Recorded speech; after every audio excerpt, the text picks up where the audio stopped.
Welcome to Juris Destiny Academy, the podcast where law school entrepreneurs and legal entrepreneurs learn the essentials of entrepreneurship.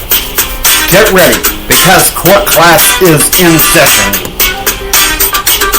All rise. Court is in session. We got a little James A. Hendricks beside me. Be seated.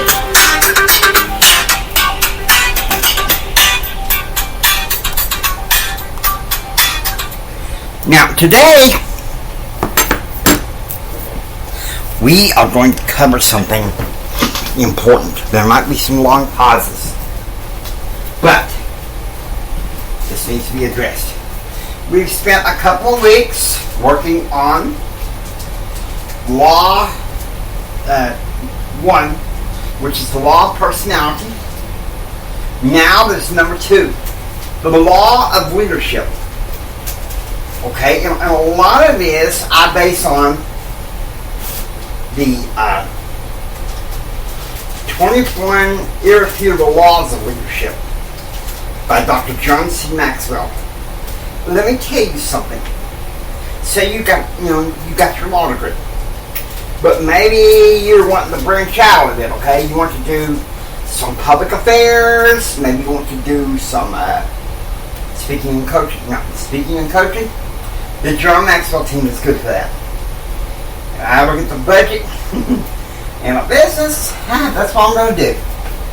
Get some training. Get some serious training. Now, so I don't digress. The law. Get ready. We're opening the box on leadership there. We're talking about the law of leadership.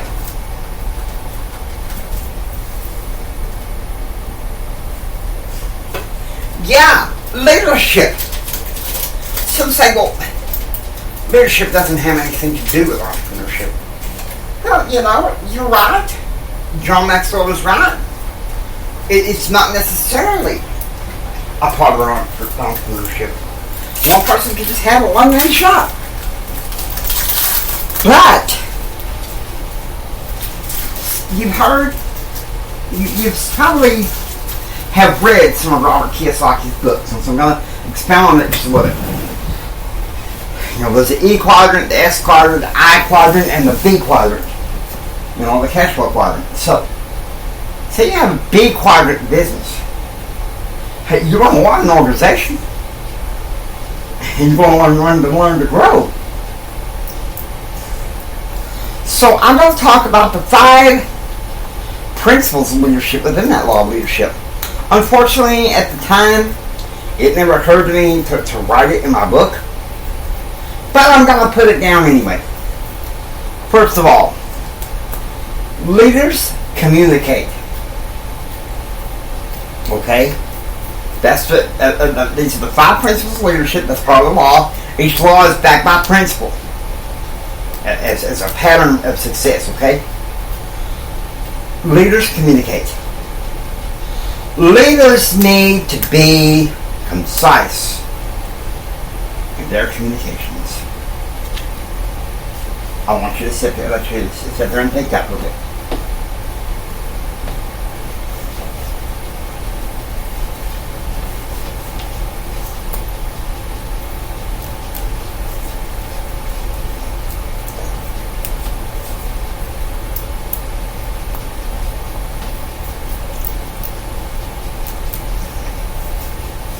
Right?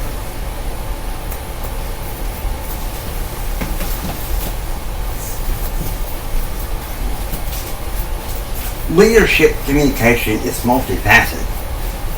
In fact, I think it should be a requirement for anyone wanting to go into public affairs or leadership studies, or say they want to go into their own track, which is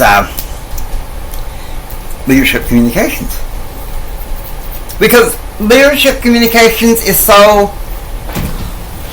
shall we say, multifaceted. Because you need to be precise, and you need to be concise. But say something goes wrong in your organization, how do you communicate then? It's easy. I learned this in a basic child development class. She called it the praise sandwich. I'm going to call it the praise cookie.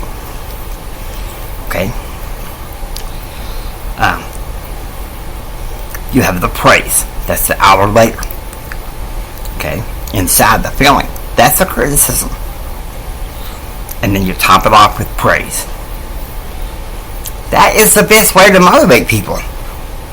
Because see, a lot of people, when they're talking about motivation and leadership, and motivation and team building, especially in academia, they're talking about the stick. The stick. No. Leadership communication needs a little bit more finesse in this combined age economy. Number 2.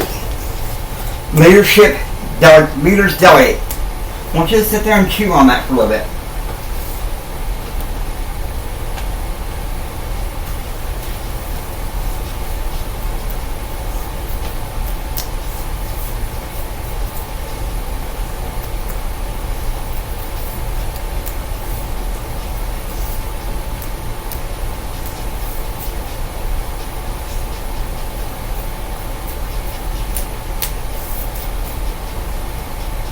Now,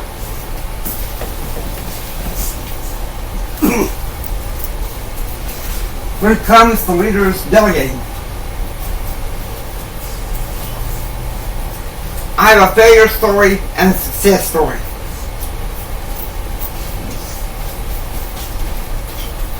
Let's start with the bad news first, okay? I want you to be sitting down with this. In May 1993, I was elected to a disability services organization on campus at my local community college. You would think that most of my friends would be elated. One was not. And his name was Brad, okay? That's a pseudonym. Any expert of mine that I feel like is reactive, they don't get mentioned. They don't get mentioned. It's a pseudonym.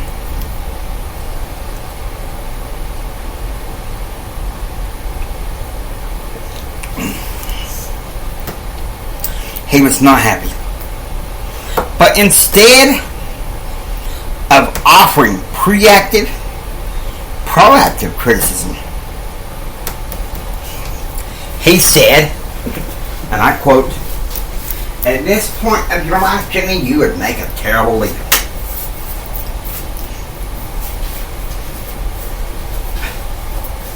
Reactivity at its best. And I took it to heart. I felt like it all had to be on me alone. I was having to deal with that, problems at school, constant social fires had to put out. And so finally, things came to a head. About 6 months after my term began in September of 1993, I got sick. I got collapsed at work. And a certain person was there that was connected with Brad. And I submitted my verbal resignation. Eventually, the organization was going a different direction than I wanted to go, and so I withdrew from it altogether. Now, get ready to be fortified some more and maybe even dance for joy, okay?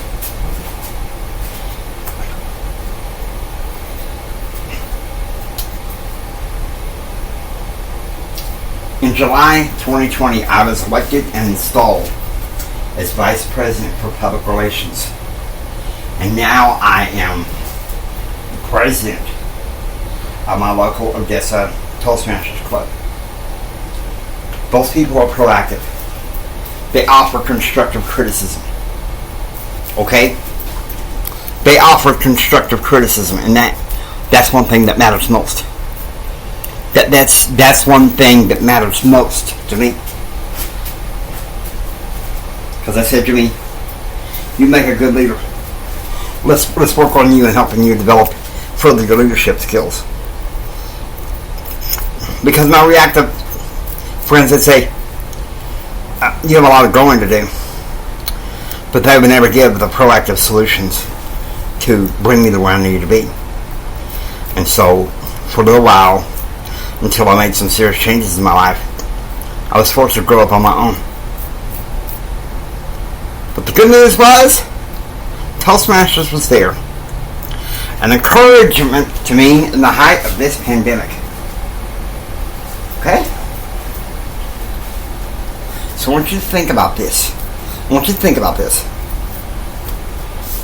I'm sitting here in this law school lecture hall, virtually, talking to you about the importance of being an effective delegator. When I think of effective leader communicators, I think of Ronald Reagan, George W. Bush. And there's many others. When I think of delegation, I think of Moses in the Bible under the direction of his father-in-law, Jethro, the high priest of Midian. Okay? Now,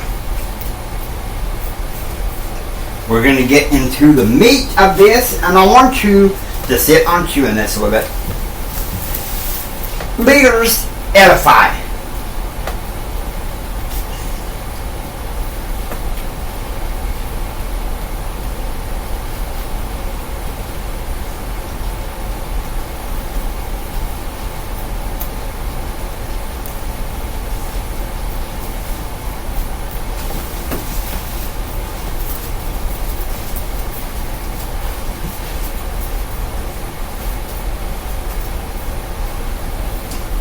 Let me clarify.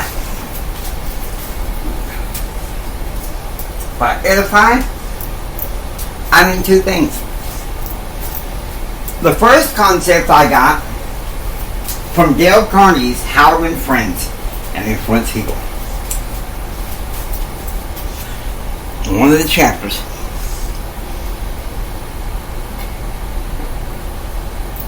and he was talking about if you want people to follow you, respect you, and be with you in long haul, you've got to get them what they want. And there's lots of tribes, people that want,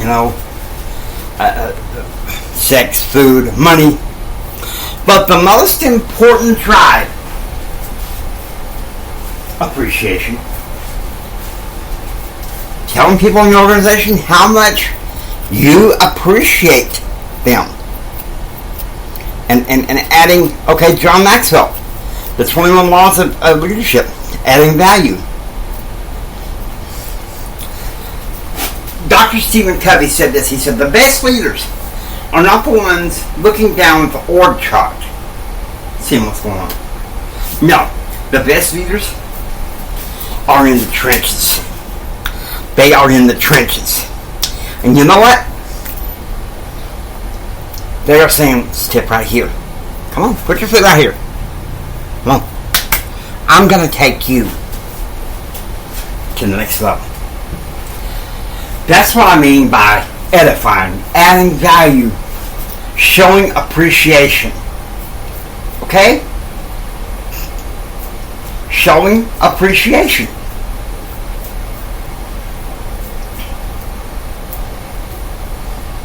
I want you to think about this. How important it is for you to learn this concept. Now, we're getting to the last two. Number 4.